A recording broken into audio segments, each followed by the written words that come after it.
The moment Emily Carter's sleek black BMW tore across my lawn for the 100th time, a cloud of rainbow powder exploded, painting her car, her pristine suit, and her perfect blonde bun in a kaleidoscope of colors. She stumbled out, looking like she'd been ambushed by a preschool art class, her screams slicing through the quiet of Pinewood Meadows. "My car! My clothes! I'll ruin you!" she shrieked, as neighbors peeked from their porches, barely hiding their grins. 6 months of her tyranny as HOA president, terrorizing our little suburb, had built to this momentous trap I'd engineered to expose her. The crowd, her former VY Tims, couldn't look away. Emily thought she owned this place. She was wrong, dead wrong. I'd moved to Pinewood Meadows a year ago, fresh off a messy divorce, CRAVYing a fresh start. The modest 2-story house with its wide front yard felt like a sanctuary. I pictured a garden bursting with native flowers, a quiet home office for my coding job, and neighbors who'd wave hello. Pinewood seemed perfect, tidy lawns, friendly faces, a place to rebuild. I spent weeks planning my garden, researching plants, sketching layouts to turn my plain yard into an oasis. But trouble arrived on my second weekend, when a woman in a tailored blazer strode up with a smile that didn't reach her eyes. "I'm Emily Carter, HOA president," she said, handing me a binder thick as a dictionary, stuffed with rules about paint colors, fence heights, even the size of garden gnomes. "We have standards here."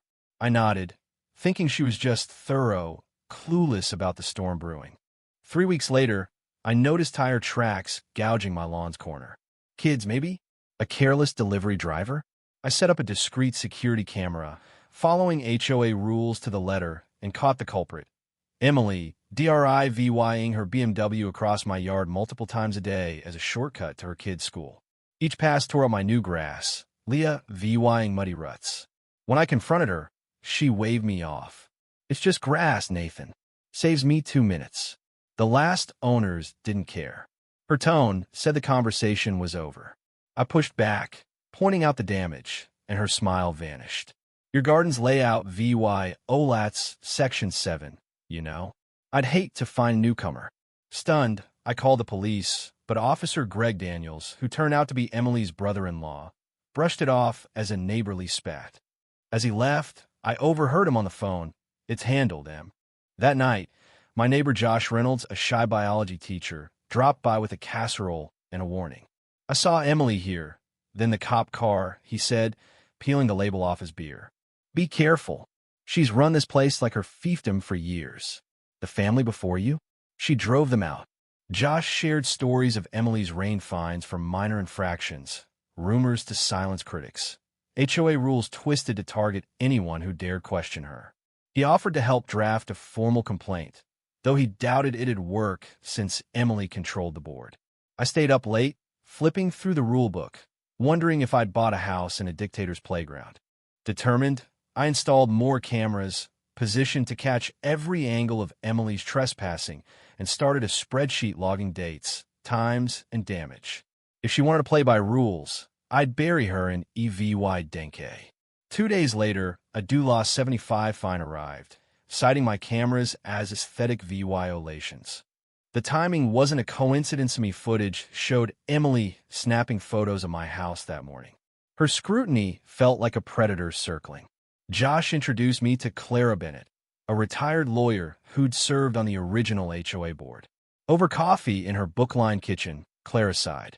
"Emily's made herself untouchable, amending rules to tighten her grip. She needs a target to feel powerful." Clara showed me how Emily had quietly rewritten bylaws, replacing board members with loyalists. At the next HOA meeting, I stood before 30 neighbors in a stuffy community center, playing my VY Deo of Emily's BMW car VYing up my lawn. "Section 3 prohibits property damage," I said calmly. "I'm asking for enforcement and compensation." Emily's face reddened, but she forced a smile. "Nathan, there's a process for complaints. Your camera's VY OLATE rules, and that corner's been a community shortcut forever." Her allies nodded, but a few residents exchanged uneasy glances. One, Rachel Morgan, a board member and former paralegal, watched Emily with a thoughtful frown. My EVY Denke hadn't won the day, but it cracked her armor. Emily retaliated by DRIVYing over my lawn multiple times daily, Leah VYing deep ruts. Josh helped me track her violation, oversized Christmas lights, her non-compliant mailbox, her too tall pool fence.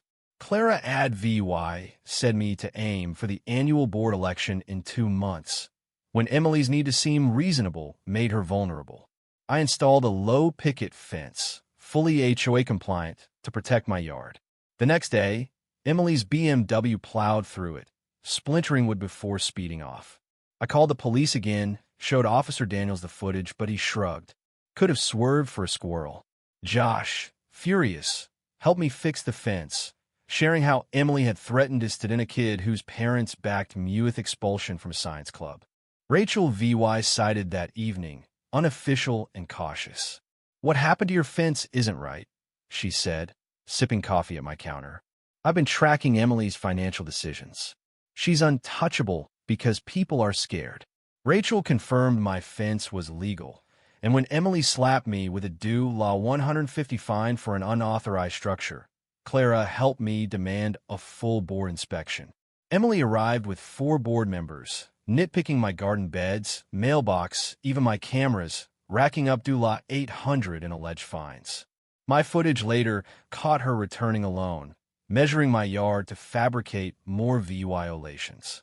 The dishonesty was blatant, and Rachel agreed to challenge them at the next meeting. I wavered, the stress eating at me. Fines piled up, my work suffered, and I briefly considered selling. But running meant letting Emily win, dooming another family to her wrath. Clara called, sensing my doubt. She wins by making you quit. You're not alone anymore. She was right.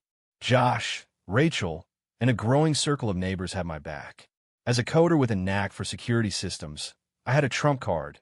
Precision EVY Denke Emily couldn't dodge. With the election looming, I documented every inconsistency in Emily's rule enforcement. Her friends flaunted oversized playhouses and unapproved paint colors, while others got fined for tiny infractions. Her own yard broke 6 rules: exotic plants, oversized landscaping, an unpermitted driveway extension. I share my findings with Rachel, who added them to her file on Emily's mismanagement. We met secretly with other homeowners, swapping stories. Lisa Harper, the neighborhood gossip, revealed Emily used HOA funds for personal landscaping, disguised as park maintenance. An accountant neighbor spotted budget discrepancies but had been silenced. Shockingly, Emily's husband, Mark, showed up at Josh's one night, looking guilty. I found receipts, he admitted. HOA money for our spa trips, our kids' party. I can't defend her anymore. Emily fought back. My mailbox was smashed thrice in a week. Anonymous noise complaints targeted my empty house.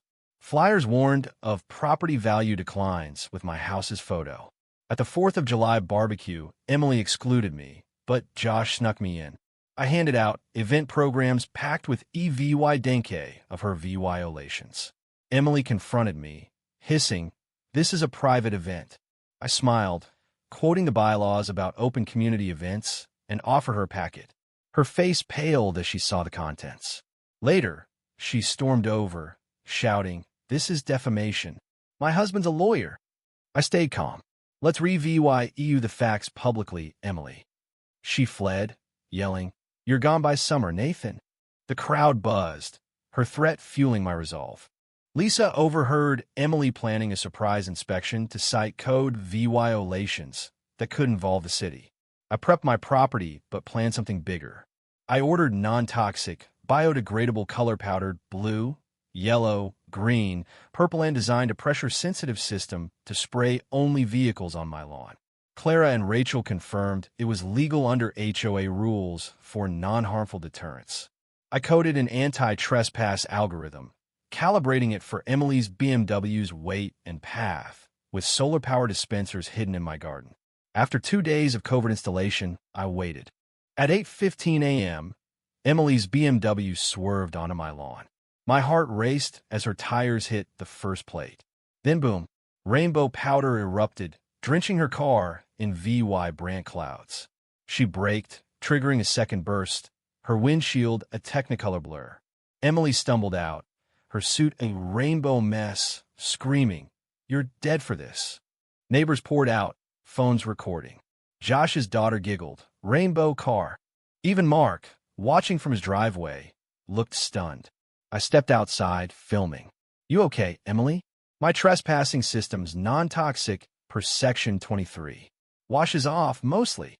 She dialed furiously, but Officer Sarah Torres, not Daniels, arrived. After reviewing my footage and HOA rules, Torres warned Emily for trespassing, dismissing her vandalism claims. The crowd cheered as Emily's defeat sank in. Emily called an emergency HOA meeting to punish me, but we were ready. The room overflowed with residents, buzzing over VY Deos of Emily's rainbow debacle. Clara challenged Emily to cite a VY OLAD rule, exposing her flimsy case. Neighbors shared their own stories, fines, threats, favoritism.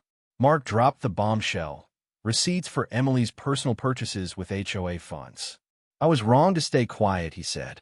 Emily snapped, accusing me of a conspiracy, but Rachel moved for a no-confidence vote. To everyone's shock, another board member seconded it. The vote was crushing 87 fan-tram for Emily's removal. She stormed out, vowing lawsuits, while Mark apologized, promising to repay the doula $27,000 Emily had siphoned.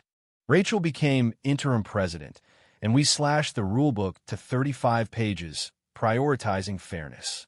Emily's lawsuit against me flopped, her trespassing undeniable. She and Mark separated, their house listed for sale.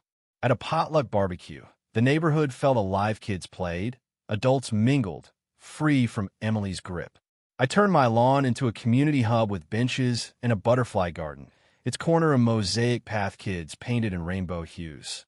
At a block party, Rachel gave me a glittery BMW model in a snow globe for creative problem-VYing. As I watched my neighbors laugh, I realized my trap hadn't just stopped Emily, it had freed Pinewood Meadows to be a true community, not her kingdom.